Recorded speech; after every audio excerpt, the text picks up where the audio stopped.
Dieu bénit vraiment, mais ne bénit et n'embrase du feu de l'esprit que ceux qui ont un cœur repentant. Je voudrais qu'on acclame le Saint-Esprit, le Paraclet. Alléluia. Il est présent ici. Gloire au Seigneur. Gloire au Seigneur. Gloire au Seigneur. Gloire à l'Esprit de feu et de puissance. Il est ici. Veuillez vous asseoir, chers frères. L'onction sera donc au rendez-vous, est déjà au rendez-vous. Bien-aimés, Dieu bénit vraiment, mais ne bénit et n'embrase du feu de l'esprit que ceux qui ont un cœur repentant. Alléluia. Et je me suis dit ceci, le déploiement de l'onction qui ne rencontrait pas un cœur repentant est un gaspillage. Je ne voudrais pas qu'on gaspille l'onction. Parce que avoir l'onction a un coût, a un prix.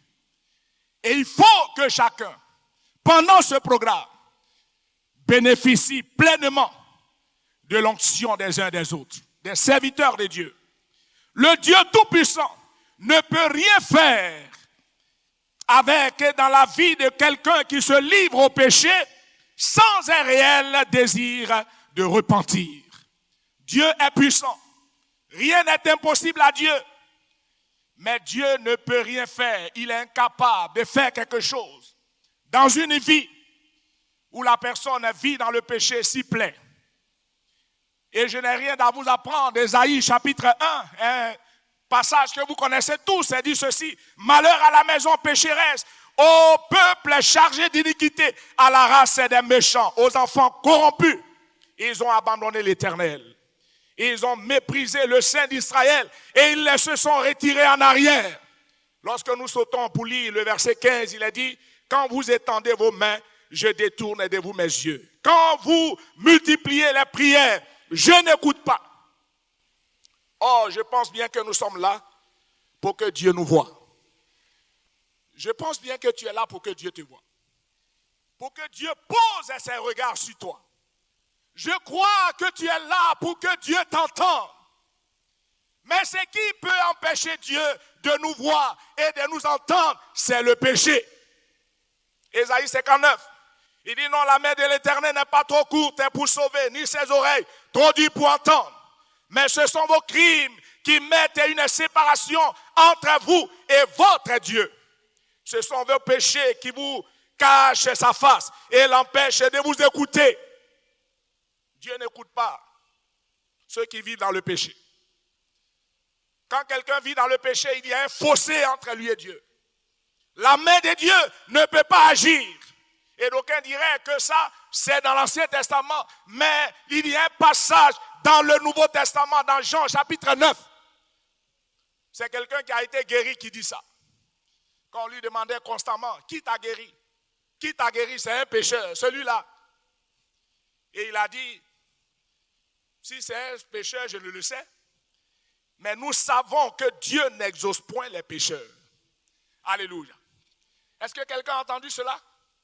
Nous savons que Dieu n'exauce pas les pécheurs. Mais si quelqu'un l'honore et fait sa volonté, c'est celui-là qui l'exauce. Alors, bien-aimés frères et sœurs, chers parents du Remblai, si nous voulons que Dieu nous exauce, ce soir, honorons le Seigneur. Faisons sa volonté. Et vous verrez que vous repartirez d'ici bénis. Il n'y a pas de raison que vous ne soyez pas bénis parce que l'onction est déjà disponible. Alléluia. Le sens de mon intervention ce soir, c'est que personne ne passe ces 40 jours de jeûne et prière inutilement. Nous avons notre ex-président, directeur de l'Institut de Katadji, qui aimait dire une phrase. Il dit, n'occupez pas le territoire inutilement. N'occupez pas le territoire inutilement. Que personne ne soit ici inutilement, mais que chacun retourne avec une grande bénédiction. Que chacun reparte béni. Que par défaut d'une repentance sincère, personne ne reparte sans être béni. Il y a donc, bien-aimés, la nécessité de faire l'état des lieux de nos vies et de passer par un moment de repentance sincère avant de poursuivre ce programme. Il y a une nécessité. Qu'est-ce que la repentance? Je ne voudrais pas vous donner une définition académique. Je veux juste vous donner une définition biblique.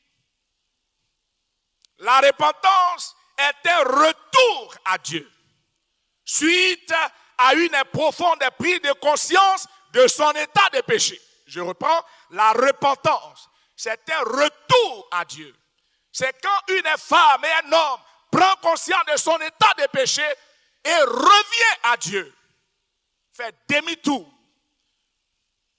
se détourne de ce qu'il faisait et revient à Dieu. Nous avons un exemple. L'exemple du fils prodigue. Dans Luc chapitre 15. Alors, prodigue veut dire qui fait des dépenses excessives, qui dilapide ou gaspille son bien. Et lorsque j'ai réfléchi, je me suis dit, cet enfant, ce monsieur,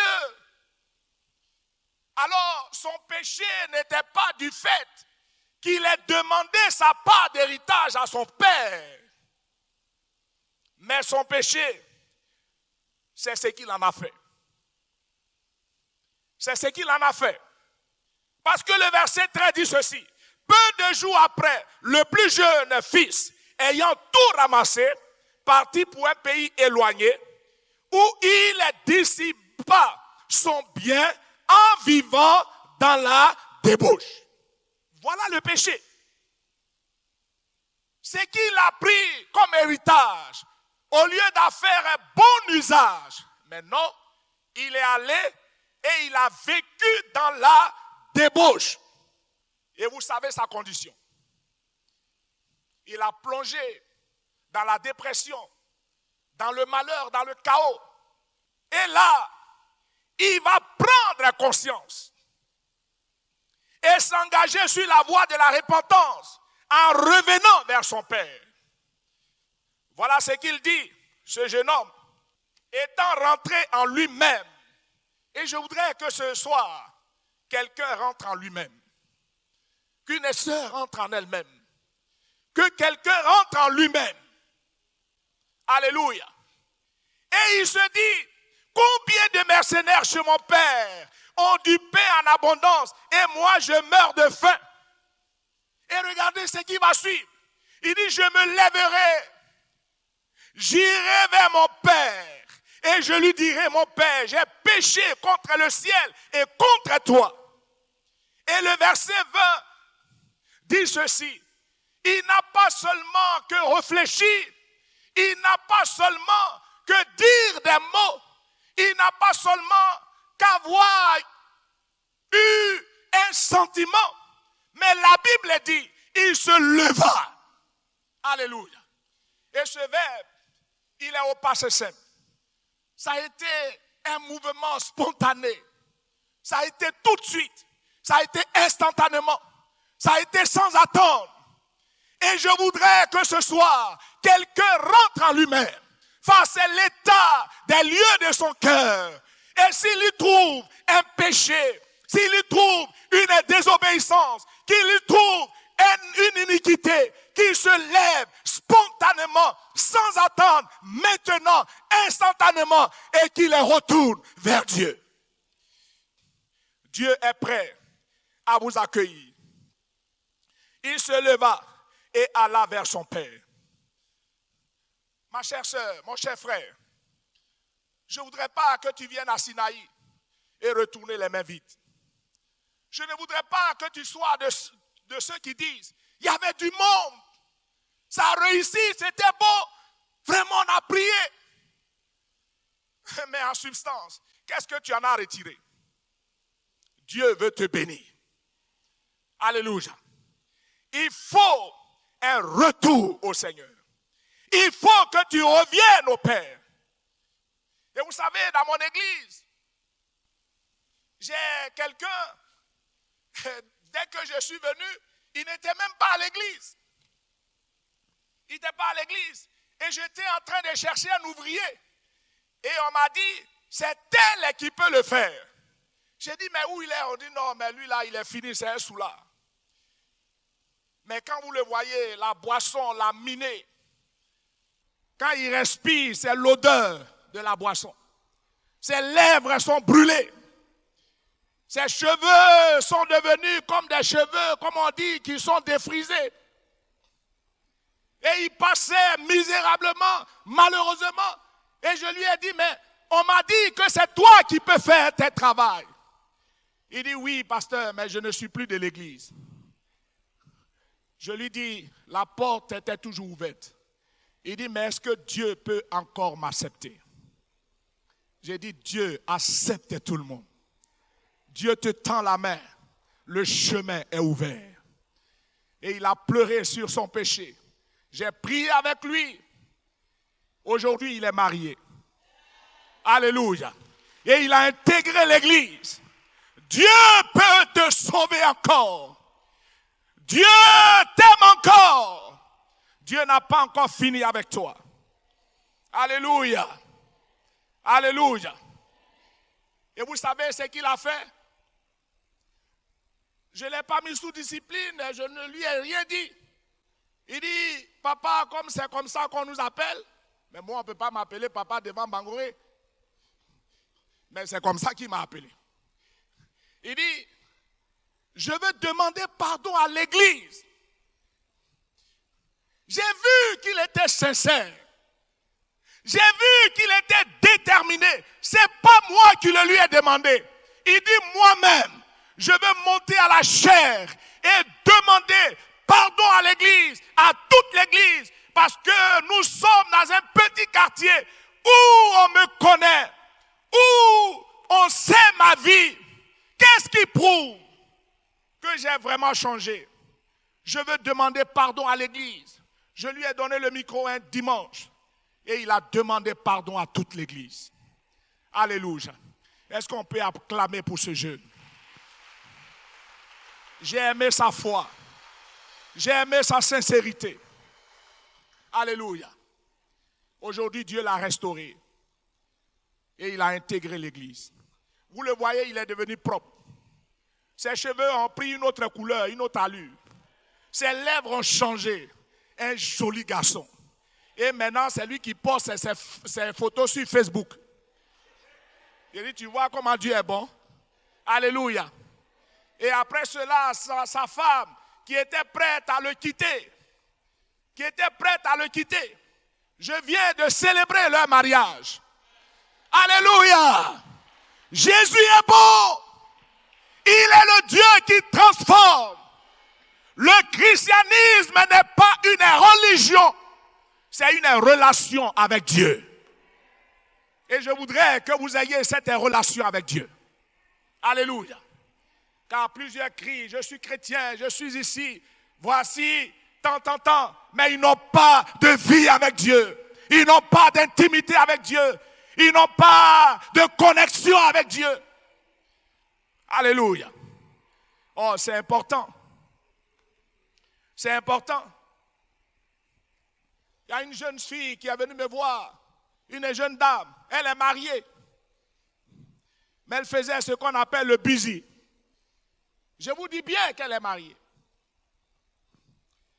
Mais elle est là, on l'appelle dans les hôtels. Et elle s'en va répondre au rendez-vous. Et elle était là. Le Saint-Esprit l'a touchée. Un dimanche, elle est venue me voir. Elle a dit, papa, voilà ce que je fais.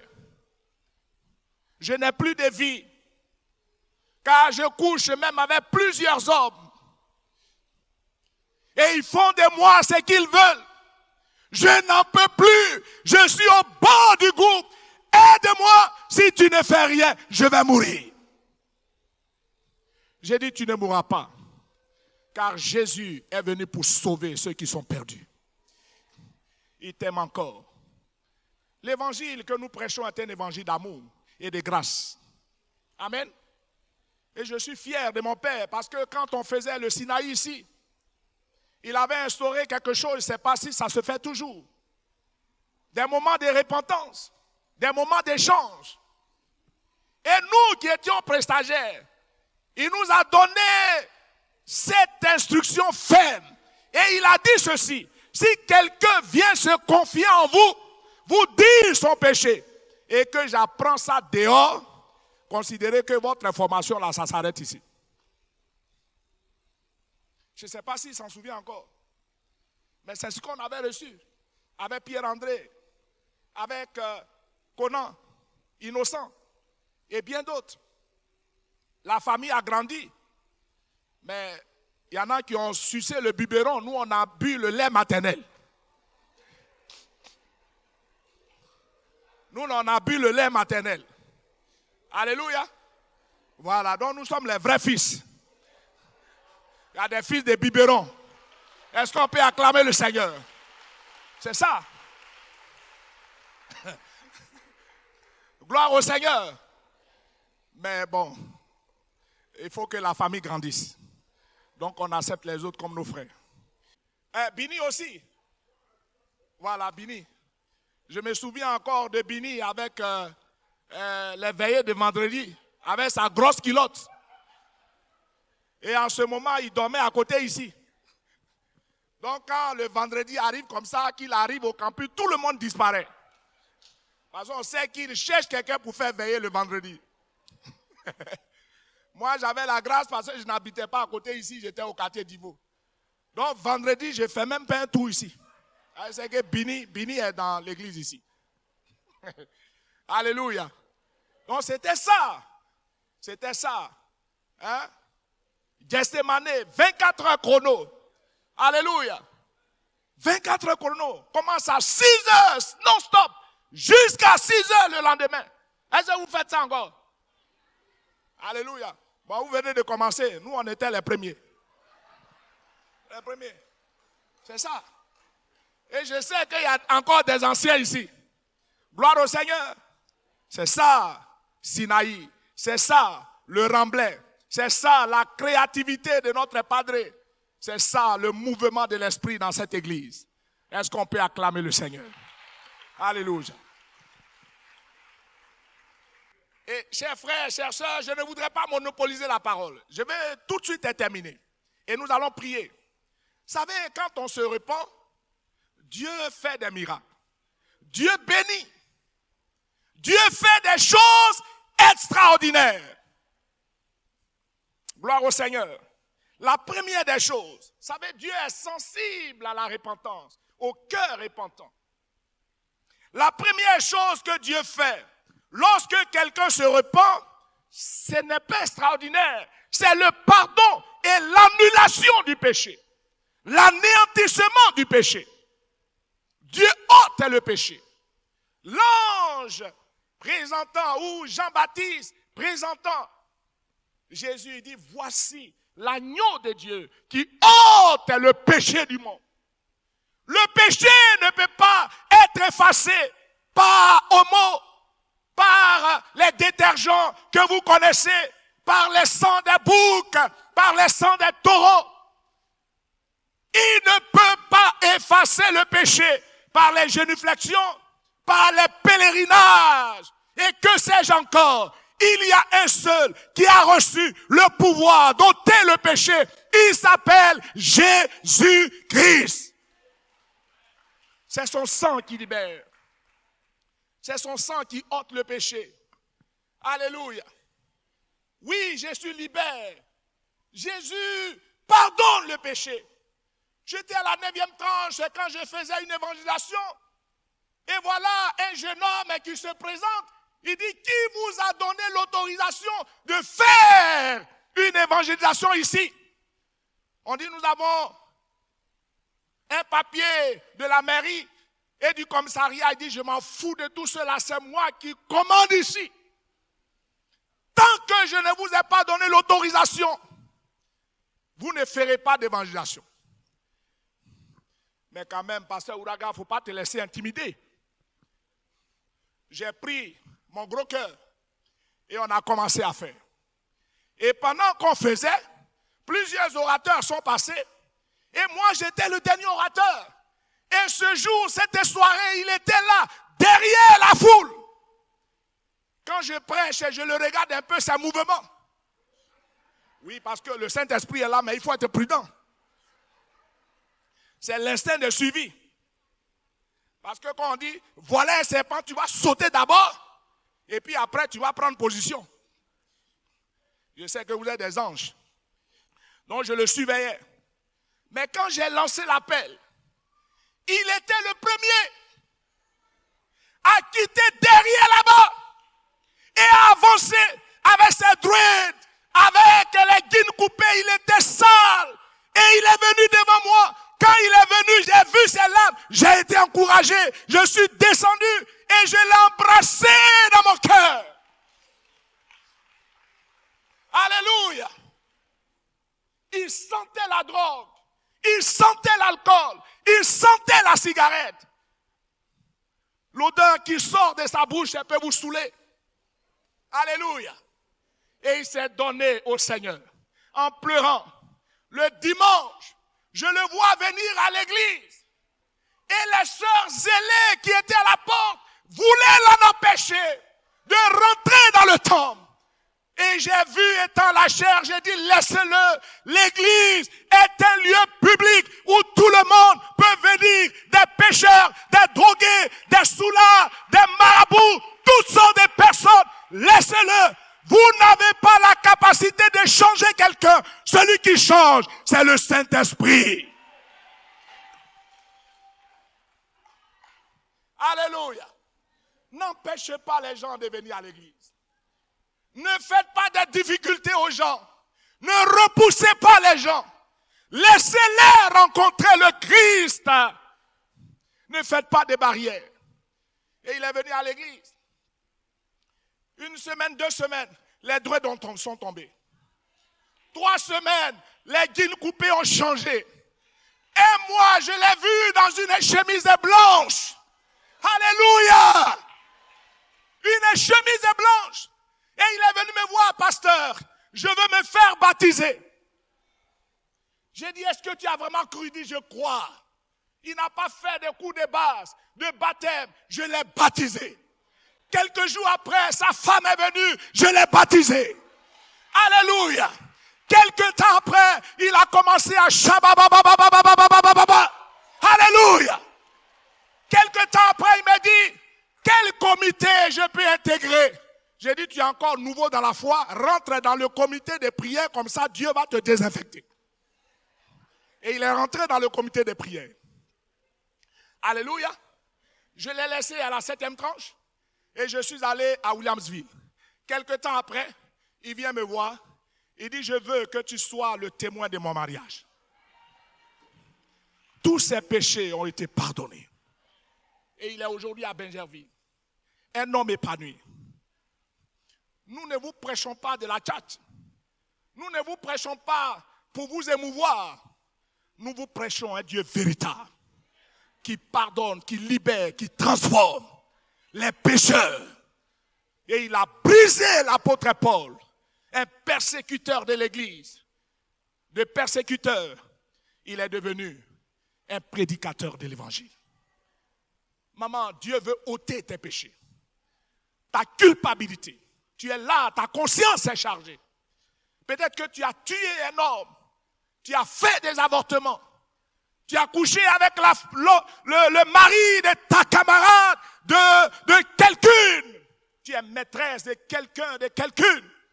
Dieu veut que tu reviennes à lui et il va te sauver. Alléluia. L'autre chose, c'est le changement des dispositions de cœur. Voyez-vous, quand nous sommes dans le péché, le salaire du péché, c'est quoi? C'est la mort. C'est le jugement. Donc, quand quelqu'un vit dans le péché, ce qui pèse sur sa vie, c'est le jugement. C'est un arrêt de mort. C'est pourquoi il ne faut pas s'amuser avec le péché.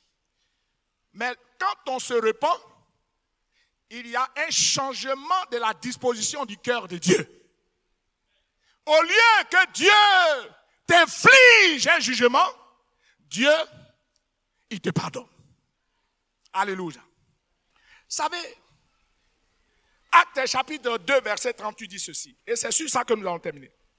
Pierre leur dit, repentez-vous et que chacun de vous soit baptisé au nom de Jésus-Christ pour le pardon de vos péchés et vous recevrez le don du Saint-Esprit. Alléluia. On veut être embrasé. On veut que le feu de l'Esprit nous embrase. Le préalable, c'est la repentance.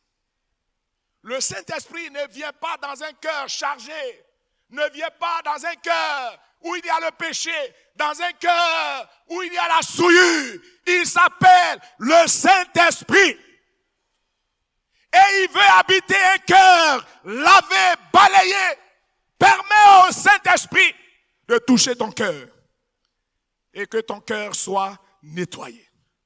Que Dieu nous bénisse, que sa grâce demeure sur nous, que les bénédictions et les grâces du Seigneur soient notre partage. Est-ce qu'il y a quelqu'un ici qui peut dire Amen? Est-ce qu'il y a quelqu'un ici qui peut dire Amen? Est-ce qu'il y a quelqu'un ici qui peut dire Amen? Alléluia! Bien-aimé, c'est le préalable. Je veux que ton Sinaï soit béni. Je veux que ton Sinaï soit parfait. Je veux que tu retournes d'ici avec de grandes bénédictions. Je veux que des temps de rafraîchissement viennent sur toi. Des temps de repos, des temps de consolation, des temps de guérison, des temps de repositionnement, des temps de percée, des temps d'élévation viennent sur toi. Cela part de la repentance. Merci d'avoir été avec nous aujourd'hui. Si ce message vous a encouragé et fait du bien, n'hésitez pas à le partager autour de vous. On se retrouve très bientôt pour un nouveau moment autour de la parole. Restez connectés, restez bénis.